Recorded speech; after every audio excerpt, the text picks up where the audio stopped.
Hello, dreamers, and welcome back to Dream Queen by Perla. So we have Taurus for the week of August 23rd to the 29th. There is a union of some sort or some form in your life. So if again we try to keep all the love readings for Thursday, but it does sense I am picking up this energy of like almost in union with someone, right? Whether it is that you're coming together with a person romantically to either why am I hearing repair or mend? Are you trying to repair or mend a past love relationship, or somebody's trying to mend or repair a relationship? But what it's funny is that, and I know you can say you don't want somebody from the past, and that is entirely up to you. Again, it doesn't have to be somebody that you completely broke up with, right? It could be somebody that you have been with for a while. You guys had a huge argument, a huge fight, and are working through that. And there's no judgment here if you do decide to go with somebody from your past. That is your life, right? It's your experience. Because sometimes a lot of people like to shame about, oh no, you know what?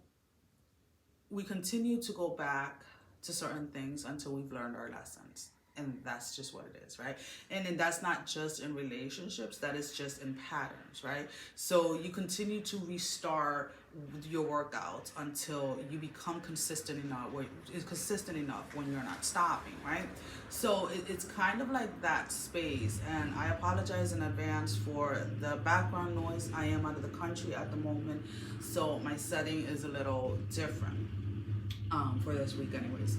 But it's almost kind of like that thing, like where some of you are excited about fixing or mending something with somebody, but you're also like almost embarrassed to say something because you don't want to be judged. And we need to get you out of that space, right? Because nobody in this earth of flesh and bones, like yourself, meaning another human, has no right to judge you because they themselves aren't perfect, right? We all have our flaws, right? We all have our lessons. We all have things, whether we like to admit it or not, that we go back to, not specifically person, but there are habits, there are thought patterns, there are things that we have to constantly kind of like keep ourselves on check. Like, wait, am I retreating back?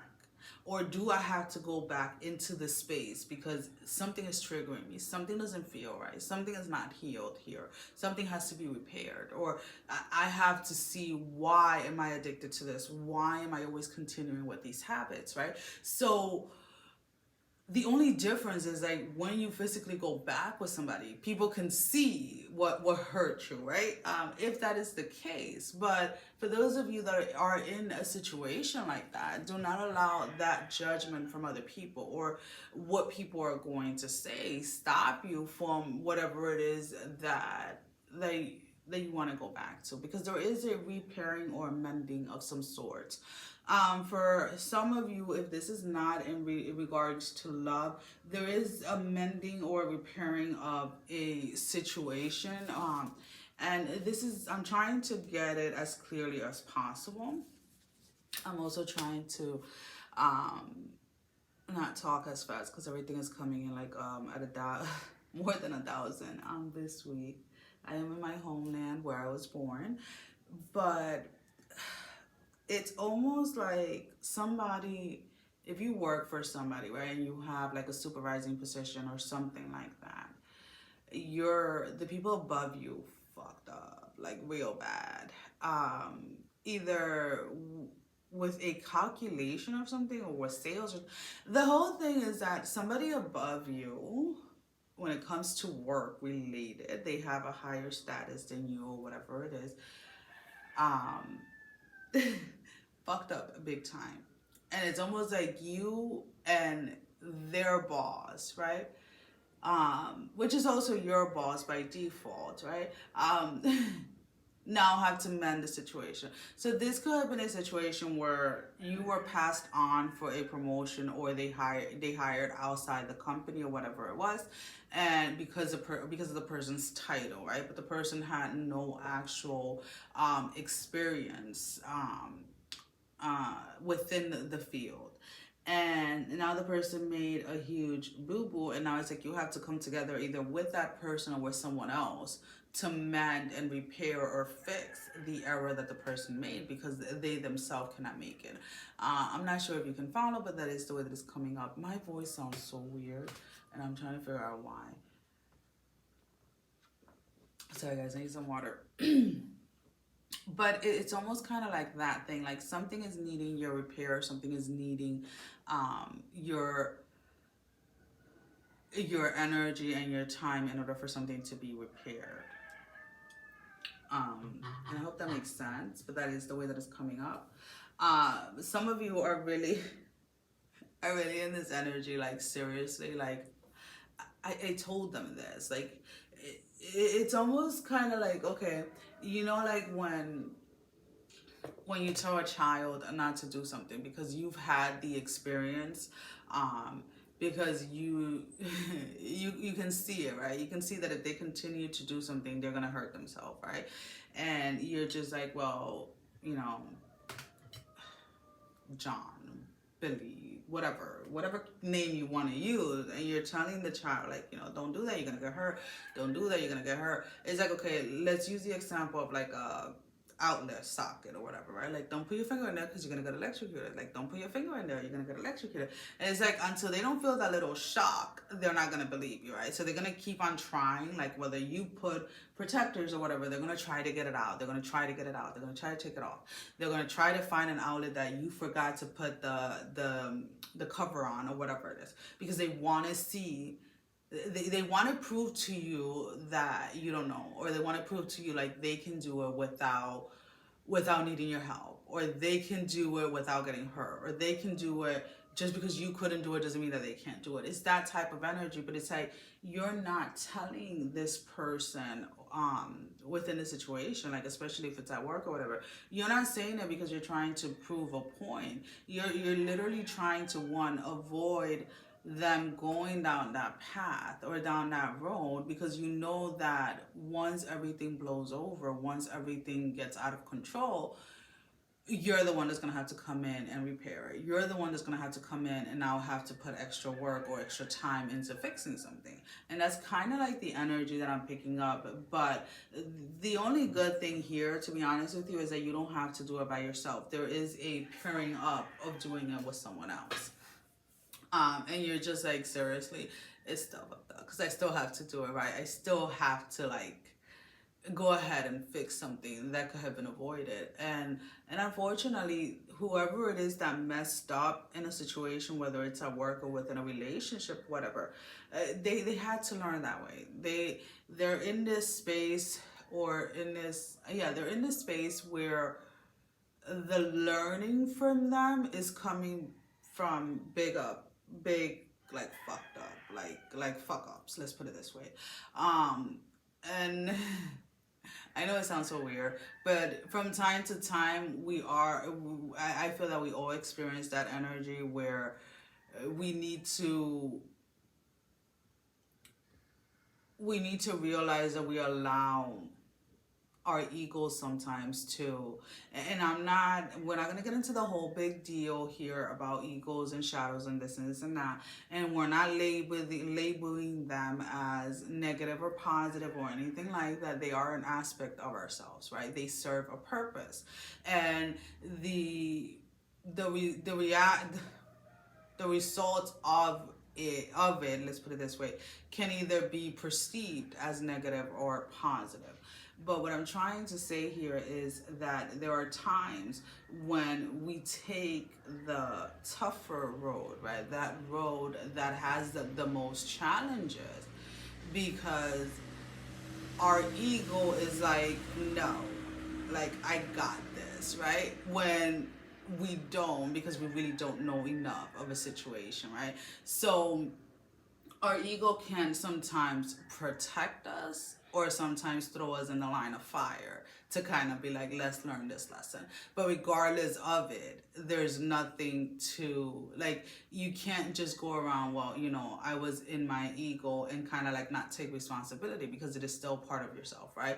Even if it is coming from that space, right? You still have to honor that, because it's like, yeah, I should have taken a step back, and I should have been like, wait, maybe this person, they've been there, right? So let's see what it is that they're saying. But sometimes, again, we have to walk within the fire. We have to be within that chaos energy in order to learn certain lessons. Now, is it ideal? Is that really what we are meant to do? For some people, they say yes. For other people, they say no. I say that there's a combination of it, right? There you get to a certain point where you're tired, or you're done with being so much within that fire, right? Within that struggle of just trying to catch your breath. And instead, you want to learn the lessons in a different way. But are you open enough, right, to allow yourself to do that, right? Are you really going to allow yourself to experience it that way? So that is the energy that I'm mainly picking up for whoever it is that did the huge like fuck up or whatever it was, like whether at work or within a romantic relationship, where they were warned, they were told that, you know, if they did something a certain way, like this was going to be the outcome. And it doesn't even have to be, we're not talking about here about like somebody being like spiritual, or somebody seeing like, oh, this is what I foresee for your future or anything like that. It's like, seriously, like I've done that mistake. So I'm telling you from experience. So somebody reached out to someone and saw something that was going to go down a certain path, right? Because there's certain things that literally lead, like, so let's say if you're doing a complicated math problem and you see that a person made a little error, so if you allow the person to continue, their end results, their answer is going to be completely off, right? And you're telling the person like, yo, that part of the math equation is wrong, and they're like, oh no, it's not. And it's like they go ahead and they finish the math equation and then look it up, and it's like they get a big fat zero because it's like it was wrong, right? And in the starting point of the end result was all the way at the beginning, and somebody saw it, somebody spoke up on it, but the person refused to see it or refused to take the advice. So that's kind of like the energy that a lot of you are dealing with, whether it is yourself or whether it is that you're dealing with somebody that is within that energy. I feel personally, and I feel that personally you're dealing with somebody like this because you are the one coming in to then now having to repair or having to fix something. So I don't know if that makes any sense. Let's go ahead.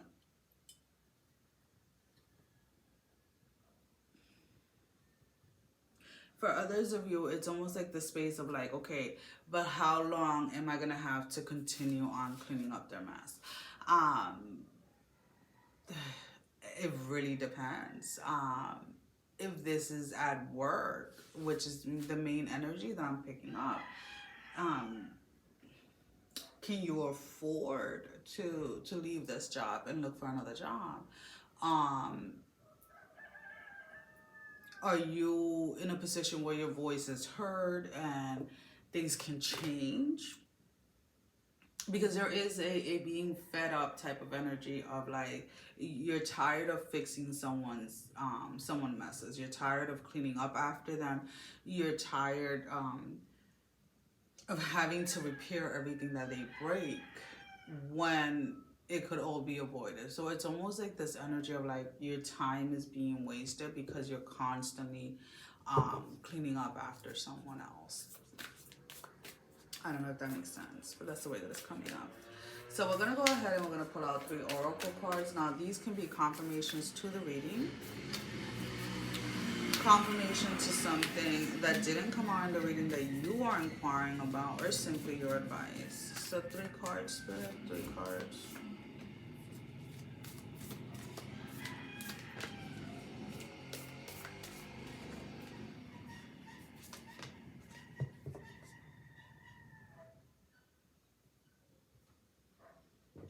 So it's kind of interesting. We have the number 3 here, the dissolving light. We have the commitment card, which is the number 31, and we have the number 5, which is, excuse me, I surge on the uprising wave of love. So some of you are really, it's like, it's almost like you're really, I want to say the word that is really trying to come up is almost like exhausted. If you look at this card, there's almost like a person within a person within a person within a person. You can say it is a person's aura, or you can look at it as shadows. You can look at it however you want, right? But it's almost like somebody is so tired of giving into a situation or trying to help somebody not make the same mistakes. But it's almost like at the same time, if this is in a romantic relationship or like a friendship or something like that, you may be, and you may not like this, but you may be enabling this person's behavior. And because you are enabling their behavior, you're really not allowing them to grow. So there is a sense, if this is not in regards to work, and this is in regards to love or friendship or whatever it is, like parenting or something like that, you're gonna have to take a step back, still be committed to support them, but not fix the problem for them, not mend or not repair, because there's almost like there comes a time where as much as you want to do something for someone, as much as you want to do something for someone, they themselves have to want the help. They themselves need to want more, or need to want to better themselves more. So you cannot use the part that you love or the words that you love somebody to go in and kind of like fix everything for them, because then a couple of days later or a couple of weeks later, you're in the same situation because they didn't learn their lesson. So it's kind of like that energy for you guys. So just be aware that even though you're committed to a situation, whether it's a person or like work or whatever it is, make sure that you're not enabling the behavior that is leading to somebody fucking up constantly. And I'm being completely honest. So what I mean by that, for those of you that is in relations to work, it's like you have a new supervisor or something like that, and you're picking up their slacks, or you're doing their work for them because they're still learning. But they're actually not learning because you're not teaching them. You're just doing it because it's easier and it's faster. So kind of like make sure a lot of you are in this gray area, that instead of helping, you're actually enabling, because you're taking on that task. You're taking on doing the actual things. Well, guys, that is all that I have for you for this week. As always, thank you for your love and support. Thank you for liking, sharing, subscribing to the channel. Thank you to all of those that have been donating. It is greatly appreciated. And if you have not liked, share, or subscribed, I encourage you to do so. It helps with growing the channel, getting the video out there for more people, as well as keeping me accountable. For personal readings, so that information can be found down below in the description. Sending every single one of you love, strength, and blessing, guys. Take care. Mwah, love you all. Bye-bye.